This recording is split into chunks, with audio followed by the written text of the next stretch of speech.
आपने हर साल TV screen पर G7 और G20 के नेताओं को मुस्कुराते हुए हाथ मिलाते हुए देखा होगा। महंगे होटल, बड़ी बड़ी मीटिंग्स, ग्रुप फोटो और अंत में लंबे चौड़े संयुक्त बयान। लेकिन जमीन नतीजा अक्सर शून्य ही रहता है।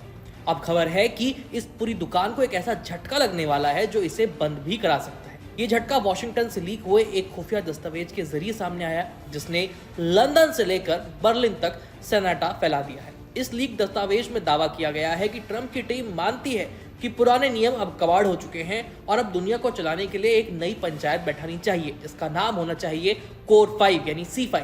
नमस्ते, मेरा नाम है आयुष और आप देख रहे हैं कड़क। इस कथित नए क्लब की सबसे चौंकाने वाली बात यह है कि इसमें यूरोप का एक भी देश नहीं है, उसका पत्ता ही साफ है। रिपोर्ट्स के मुताबिक नई पंचायत में अमेरिका, चीन, रूस, जापान और भारत जैसे 5 बाहुबली देश शामिल होंगे।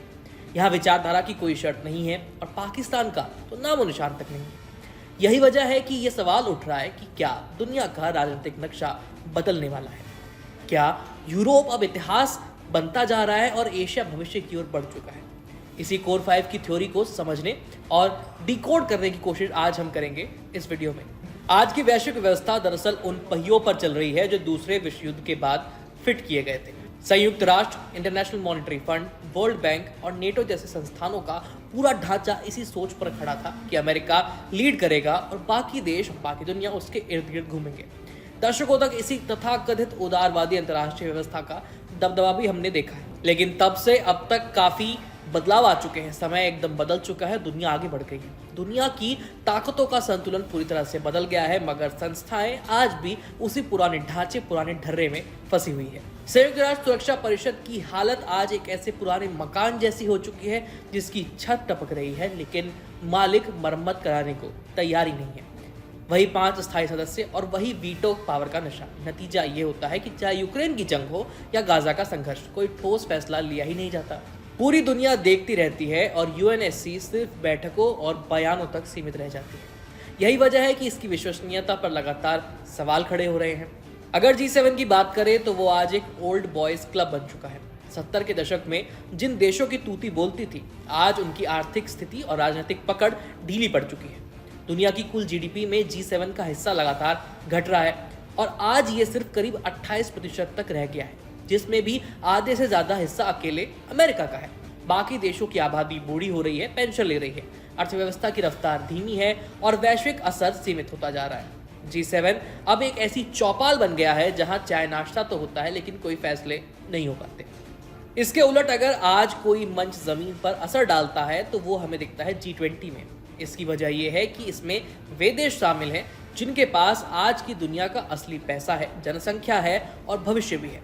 चाहे चीन हो, भारत, ब्राजील, सऊदी अरब और इंडोनेशिया जैसे देश, जहां वैश्विक अर्थव्यवस्था को आगे बढ़ावा मिल रहा है। यही वो सच्चाई है जिसे अमेरिका भी अब देख करके अनदेखा नहीं कर पा रहा है। अमेरिका के भीतर ये समझ बन चुकी है कि पुरानी सुपर पावर वाली छवि अब वैसी नहीं रही। चीन आर्थिक और तकनीकी रूप से पहलवान बन चुका है, रूस फिर से रणनीतिक अखाड़े में उतर आया है और भारत एक नई बढ़ती हुई तकनीक के रूप में सामने आया है। ऐसे में अमेरिका के सामने सवाल है कि वो पुराने दोस्तों के साथ चिपका रहे या नई ताकतों के साथ तालमेल बनाए। डोनाल्ड ट्रंप ने अपने दूसरे कार्यकाल में साफ संकेत दिए हैं कि वो दूसरा रास्ता चुनने को तैयार है। इसी सोच के बीच कोर 5 यानी C5 का विचार सामने आया। अमेरिकी मीडिया आउटलेट्स डिफेंस वन और पॉलिटिको ने रिपोर्ट छापकर दावा किया है कि अमेरिका की नई नेशनल सिक्योरिटी स्ट्रेटेजी के एक गैर सार्वजनिक हिस्से में इस नई पंचायत का जिक्र किया गया है। हालांकि व्हाइट हाउस ने आधिकारिक तौर पर ऐसे किसी भी दस्तावेज के मौजूद होने से इनकार किया है, लेकिन वॉशिंगटन के रणनीतिक गलियारों में इसकी चर्चा पूरे जोर पर है। कोर 5 की संभावित संरचना अपने आप में कई संकेत देती है। अमेरिका, चीन, रूस, जापान और भारत जैसे देश इसमें शामिल बताए जा रहे हैं, जबकि ब्रिटेन, फ्रांस और जर्मनी जैसे यूरोपीय ताकतवर देश अब पूरी तरह से गायब है। एक्सपर्ट्स इसे यूरोप के मुंह पर एक कूटनीतिक तमाचा मान रहे हैं। ट्रंप के दूसरे कार्यकाल में वैसे भी यूरोप को ऐसे झटकों की आदत पड़ ही चुकी है। इस नए क्लब की सबसे बड़ी खासियत यह है कि यहाँ नैतिकता और विचारधारा को किनारे रख दिया गया है। अब तक अमेरिका लोकतंत्र और इसी तरह के साझा मूल्यों की दुहाई दे करके दुनिया को दिशा देने की कोशिश करता रहा, लेकिन कोर 5 की मेज पर दुनिया का सबसे पुराना लोकतंत्र अमेरिका और सबसे बड़ा लोकतंत्र भारत तो होंगे, इसके साथ ही दुनिया के सबसे ताकतवर ऑटोक्रेसीज जैसे कि चीन और रूस भी यहाँ बैठेंगे। यहाँ साझा मूल्यों की नहीं बल्कि साझा ताकत की बात हो रही है। लीग रिपोर्ट्स में यह भी दावा किया गया है कि कोर 5 का पहला बड़ा एजेंडा होने वाला है मिडिल ईस्ट के संकट को सुलझाना, खासतौर पर इजरायल और सऊदी अरब के बीच जो रिश्ते हैं उनको सामान्य करना। इसका मतलब ये है कि ये सिर्फ बातचीत का मंच नहीं होगा बल्कि बड़े फैसले लेने वाला एक समूह भी हो सकता है, गुट बन सकता है। अगर इस पूरे विचार को आंकड़ों के चश्मे से देखा जाए तो तस्वीर और ज्यादा साफ हो जाती है। जहां G7 के पास दुनिया की कुल जीडीपी का महज 28% हिस्सा है, वहीं कोर 5 अगर बनता है तो दुनिया की करीब 50% अर्थव्यवस्था इन 5 देशों के हाथ में होगी। सैन्य ताकत के मामले में भी अंतर बिल्कुल साफ है। दुनिया के लगभग 95% परमाणु हथियार इन्हीं 5 देशों के पास है और सैन्य खर्च करने वाले टॉप 3 देशों में अमेरिका, रूस और चीन है। वो तीनों इसी C5 का हिस्सा बनेंगे। आबादी के मामले में भी फर्क चौंकाने वाला है। G7 देशों की कुल आबादी मुश्किल से 78 करोड़ है, यानी दुनिया की आबादी का करीब 10%। इसके उल्टे कोर 5 में करीब 350 करोड़ लोग रहते हैं, जो दुनिया की करीब 42% आबादी है। डिजिटल दौर में डेटा को नया ईंधन माना जाता है और भारत और चीन की विशाल आबादी अपने आप में एक रणनीतिक खजाना है, एक डेटा है। भारत के लिए ये पूरा समीकरण बेहद अहम हो जाता है। दशकों से भारत को पुरानी वैश्विक संस्थाओं ने दरवाजों के बाहर ही रखा है। चाहे UNSC की बात हो, वहां आज भी वही 5 स्थायी सदस्य हैं जिन्होंने 1945 में युद्ध जीता था। तब भारत गुलाम था, शायद इसलिए बाहर भी रखा गया। आज भारत की आबादी और अर्थव्यवस्था और वैश्विक भूमिका सब बदल चुकी है, लेकिन फिर भी भारत के लिए दरवाजा नहीं खुलता। G7 में भारत को अक्सर मेहमान बनाकर बुलाया जाता है, बराबरी की कुर्सी नहीं दी जाती। ऐसे में कोर 5 भारत को सीधे पावर टेबल पर बैठने का मौका दे सकता है। इसका सबसे बड़ा फायदा ये होगा कि भारत को पाकिस्तान से पूरी तरह से अलग श्रेणी में देखा जाएगा।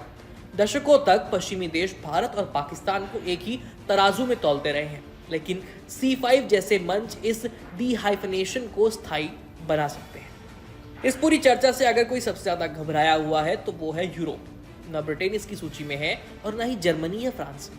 इससे पहले अमेरिका की सार्वजनिक रणनीति में यूरोप को सभ्यतागत अप्रासंगिकता यानी सिविलाइजेशनल इररिलेवेंस तक का तगमा दिया जा चुका है। ट्रंप की टीम मानती है कि यूरोपियन यूनियन अब साझेदार नहीं बल्कि नियमों का ऐसा जाल बन चुका है जो देशों की आजादी को छीनता है।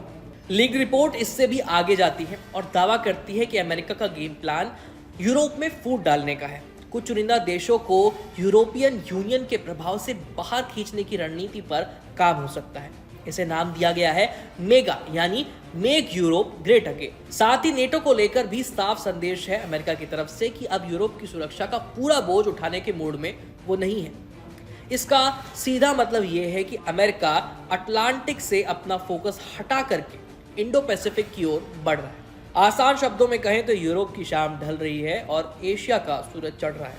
कोर 5 बने या न बने, इतना तय है कि दुनिया अब मल्टीपोलर दौर में प्रवेश कर चुकी है और भारत इस बदलती दुनिया का एक बड़ा केंद्र बनता हुआ दिखाई दे रहा है। फिलहाल इस खबर में इतना ही। बाकी C5 के इस पूरे मुद्दे पर आपकी क्या राय है, आप कमेंट सेक्शन में अपनी राय लिख करके भेज दीजिए। मेरा नाम है आयुष, देखते रहिए कड़क। धन्यवाद।